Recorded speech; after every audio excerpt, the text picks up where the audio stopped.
اچھا، ایک اور سوال انہوں نے کیا ہے اور وہ بڑا اہم سوال ہے، میں لگتا ہے کہ وہ ٹائم لے گا. انہوں نے کہا ہے کہ میں 24 سال کا ہوں. اسمارٹ فون اور انٹرنیٹ اور سوشل میڈیا کا استعمال بہت فتنے میں اور تقریباً میرے ہم عمر کم عمر نوجوان ایک بہت ہی بری لت پورنوگرافی میں مبتلا ہیں اور دن بدن بڑھتا ہی جا رہا ہے. اس فتنے سے نکلنے کے لیے رہنمائی فرما دیں. یہ ہمارے جس نوجوان بھائی کا سوال ہے یہ ان کے دل کی آواز نہیں ہے، اس وقت ہمارا مجموعی معاشرے کا مسئلہ ہے اور گلوبل مسئلہ ہے، ارسپیکٹو کہ مسلم سوسائٹی ہے یا غیر مسلم سوسائٹی ہے، اور ارسپیکٹو کہ پریکٹسنگ مسلمان گھرانے ہیں نان پریکٹسنگ مسلمان گھرانے. ہم سب، میرے سامنے اسمارٹ فون، آپ کے سامنے اسمارٹ فون لگا ہے، ہمارے ناظرین شاید اسمارٹ فون پر یہ چیز دیکھ رہے ہوں گے، یہ پروگرام دیکھ رہے ہوں گے. ایک طرف تو معاملہ ہے جس کو ہمارے فقہا ایک اصطلاح استعمال کرتے ہیں، عموم بلوا کا معاملہ، یعنی بعض معاملات اتنے پیچیدہ یا اتنے ہمارے لیے وہ جبر کا باعث بن جاتے ہیں کہ ان سے مکمل طور پر بچنا ہمارے لیے ممکن ہی نہیں ہوتا. کیا کہنا چاہ رہا ہوں، اب اگر یہ نوجوان اسٹوڈنٹ ہیں تو لا محالہ ان کو اپنے اسائنمنٹس ان کے سوشل میڈیا کے فورم سے ملیں گے، انٹرنیٹ سے ملیں گے، ریسرچ ان کو کرنی ہوگی، ان کو اپنا ڈیٹا کہیں سے شیئر کرنا ہو. بٹ نیچرل، آپ کو میں نے بزنس کرنا ہے تو ہم ٹرانزیکشن اس پر دیکھ رہے ہوتے ہیں، اسمارٹ فون ہوگا، لیپ ٹاپ ہوگا اور گیجٹس ہوں گے، بٹ نیچرل. تو یہ ایک ایسا عموم بلوا کا معاملہ، ہر ایک چھوٹے بچے اسکول جا رہے ہیں، ان کے اسکول کے نوٹسز، ان کے اسکول کی تعلیمی کارکردگی، ان کے اسکول کے ہوم ورک وغیرہ ان بچوں کی ماؤں کے پاس اسمارٹ فون پر آ رہے ہیں. اب بٹ نیچر جو نماز نہیں بھی رکھنا چاہتی، اس کو اسکول میں اگر اس نے بچوں کو ایڈمیشن دلایا ہے، ایون اسکول کے، میں مدرسوں کو جانتا ہوں کہ جن مدارس سے بچے پڑھ رہے ہیں ان کے ہاں بھی سسٹم ایسا بنا کہ وہاں سے کوئی نوٹسز ہیں، کوئی خبریں ہیں، کوئی اطلاعات ہیں، کوئی اسائنمنٹ ہے، وہ اسمارٹ فون پر جا رہے ہیں. یہ ہے عموم بلوا کا مسئلہ جس میں چاروں ناچار ہم اس سے گزر رہے ہیں. پہلی بات. دوسری بات یہ ہے، یہیں پہ وہ بات آتی ہے جو اللہ کا خوف جسے کہا جاتا ہے. 7 پردوں میں کس کو لا کے بٹھائیں گے؟ نہ پولیس کو بٹھا سکتے ہیں، نہ کیمرے لگا سکتے ہیں. وہ تو خوف خدا ہے جو بندے کے اندر ہو تو وہ حتی الامکان بچنے کی کوشش کر سکے گا. اور آپ پیغمبروں کی دعوت کا بنیادی نقطہ دیکھیں، اگر ہر پیغمبر نے یہ فرمایا، سورہ اعراف میں پڑھتے ہیں یا قوم اعبدوا اللہ، اے میری قوم اللہ کی عبادت کرو، تو ہر پیغمبر نے یہ بھی فرمایا اتقوا اللہ، سورہ شعراء میں اللہ کا تقوی اختیار کرو. اور قرآن پاک پڑھ جائیے، 1/3 قرآن کا مبیش وہ آخرت کے بیان پر مشتمل ہے. آخری صورتیں پڑھ جائیے وہ اکثر فکر آخرت کے موضوع پر. آخری منزل قرآن پاک کی 7ویں آخری منزل سورہ قاف سے اکثر حصہ آخرت کے بیان پر مشتمل. کیوں؟ ساری باتیں سمجھ میں تو آ گئی، کیا شے عمل پر آمادہ کرے گی؟ نیکی چاہے اس میں کتنا میرا نقصان ہو، کیا شے مجھے نیکی پر قائم رکھے گی؟ بدی چاہے کتنا اس میں اٹریکشن ہو، مگر کیا شے مجھے بدی سے بچنے پر آمادہ کرے گی؟ وہ خوف خدا کا معاملہ، وہ فکر آخرت کا معاملہ.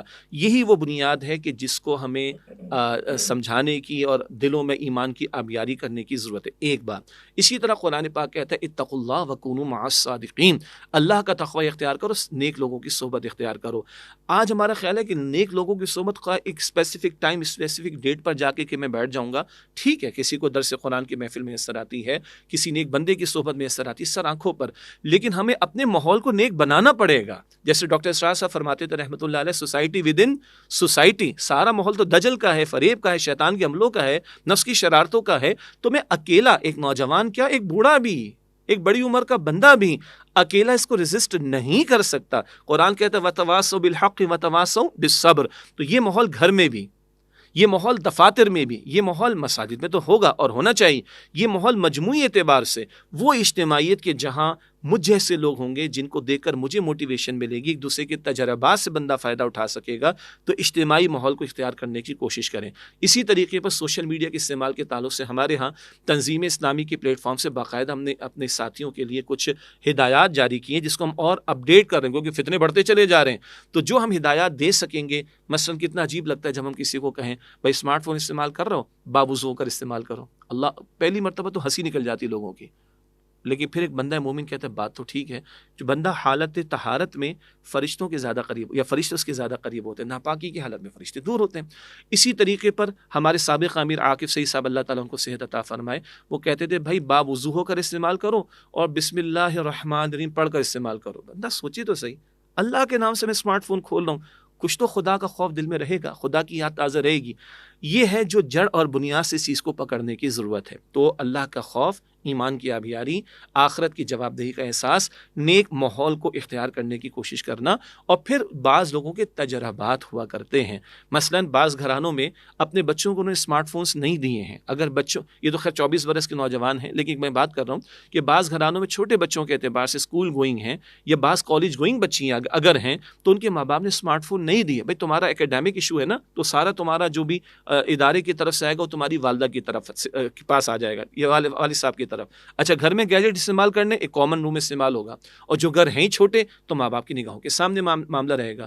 لیکن سوال ہے کہ جو نوجوان بڑے ہو گئے ہیں، جو بڑے ہو چکے ہیں، وہ کیا؟ وہ تو پھر خوف خدا ہی اصل شے ہے جو بندے کو بچا سکتی ہے.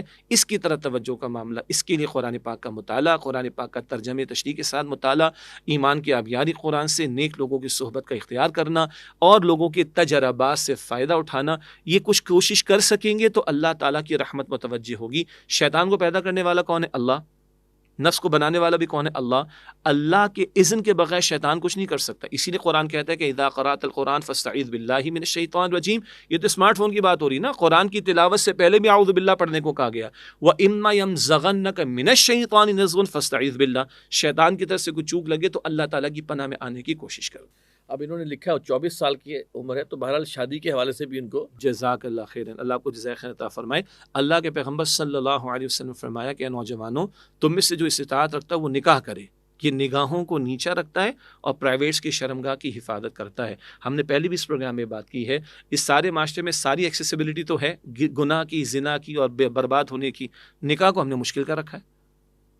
تو نکاح کو آسان کرو نا بھائی.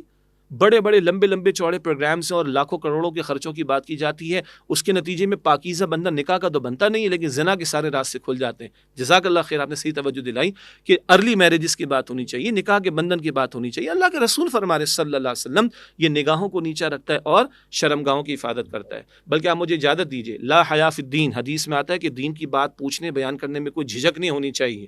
یہاں پہ میں یہ کہنا چاہ رہا ہوں، اللہ کے رسول علیہ السلام نے بہترین کھیل کن چیزوں کو قرار دیا؟ آپ نے گھوڑ سواری کو قرار دیا، تیر اندازی کو قرار دیا، اور زوجین کے تعلق کو بہترین کھیل قرار دیا. آج انٹرٹینمنٹ ہم دنیا کی اسکرینوں پر حاصل کر کے اپنی جوانیاں لٹا رہے ہیں اور حیا کو برباد کر رہے ہیں.